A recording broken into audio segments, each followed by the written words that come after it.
Today we are going to talk about some fourth grade Georgia milestones writing data. This data was collected from fourth grade students at Woodland Elementary in Fulton County. I am Kimberly McClure. I'm a teacher here at Woodland.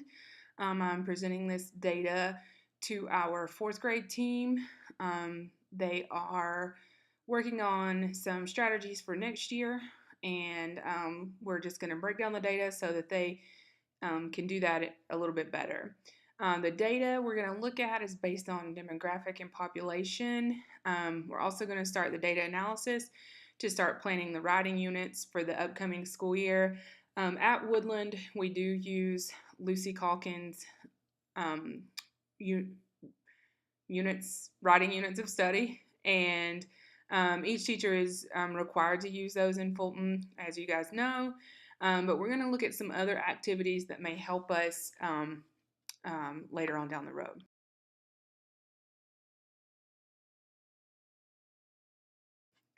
So here's our student enrollment from the past 3 years. This is just based on our whole student population. Here at Woodland, we have a very, very wide range of student demographic, socioeconomic status, ELL students, students with disabilities. We house MOID units and autism units and things of that nature. But for just general purposes, here are our student enrollment numbers. These are the numbers at the end of the school year. 2015, Woodland ended with 921. 2016, 963, and 2017 at 1,031. Going into the 2018 school year, we are currently sitting at 1,050-ish after talking with Ms. McGee today. So as you can see, the numbers have changed. They're increasing every year. The student population is very transient, but it's also continues to rise.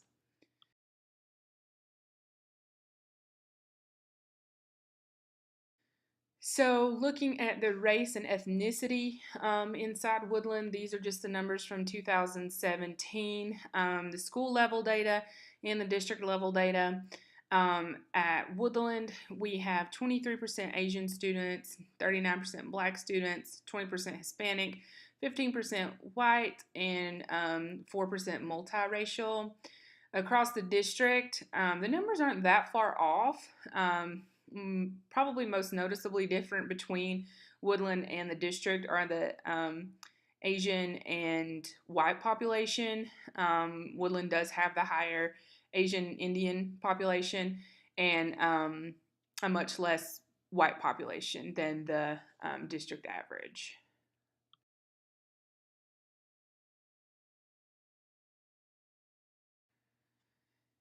Here's a breakdown of our students with disabilities. Again, this is just for the 2017 school year. The school versus the district. The school students with disabilities is 7% of our total student population. So out of 1,031 kids, 7% of them are students with disabilities. And across the district, 10% of the student population is a student with a disability.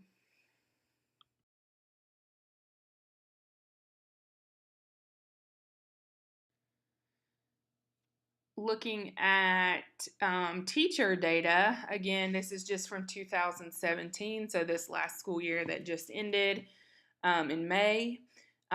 Woodland had 94 total teachers. This is just a breakdown, a pie chart showing the number of years of experience that each of those teacher has. Not really one stands out against the other. Woodland has a lot of new teachers with 0 to 3 years experience. That's something that they choose to do. They take on new teachers, new graduates, and assign them mentors and help them grow to the Woodland way. 21% of teachers have 4 to 6 years experience, 24% with 7 to 10 years, 17% with 11 to 15 years, and 17% with 16 plus years of teaching experience. So again, nothing real stands out.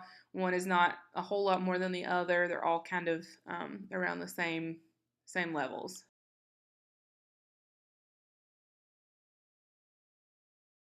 Writing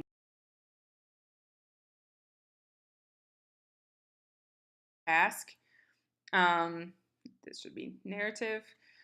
You'll see a steady increase over the last 3 years from 2015 being at 51%, 2016 being at 54%, and 2017 being at 58% at or above proficiency level.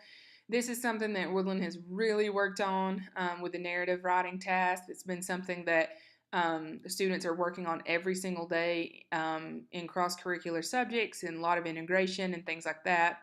Um, this again is another goal to see this number continue to rise. But right now, 51% for 15, 54% for 16, and 58% for 2017.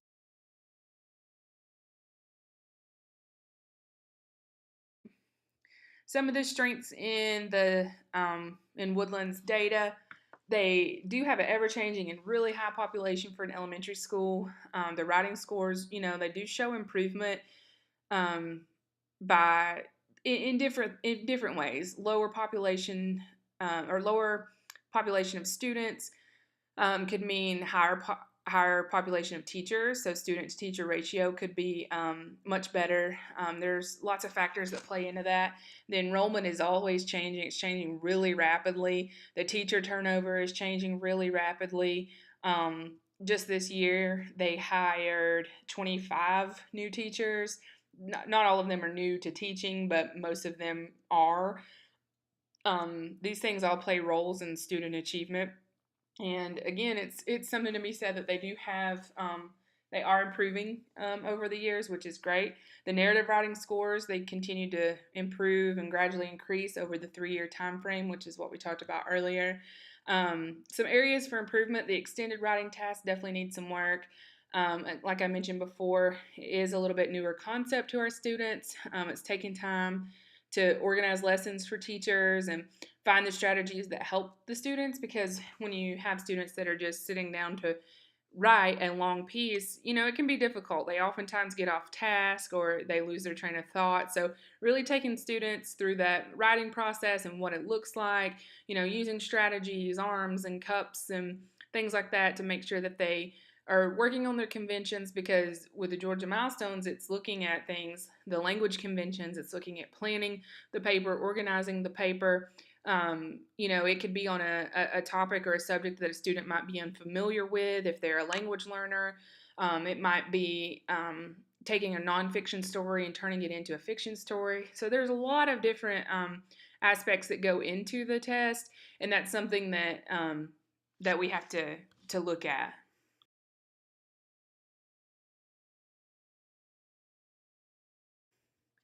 So some of the next steps, the data team will be meeting with administration and our test coordinator, who is on the data team, who is also an administrator. This is where we're going to really look at our teaching and learning strategies for the next year so that we can improve both the extended writing and the narrative writing scores.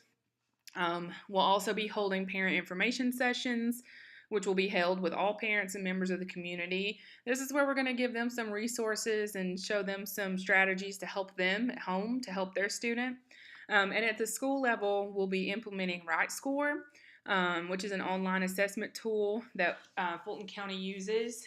It'll be really good. It's a really personalized tool, and I really think that we'll see some improvement with our scores there. And also using the state level tasks that are on the state website. There's lots of practice assessments on there and things like that that we'll be using.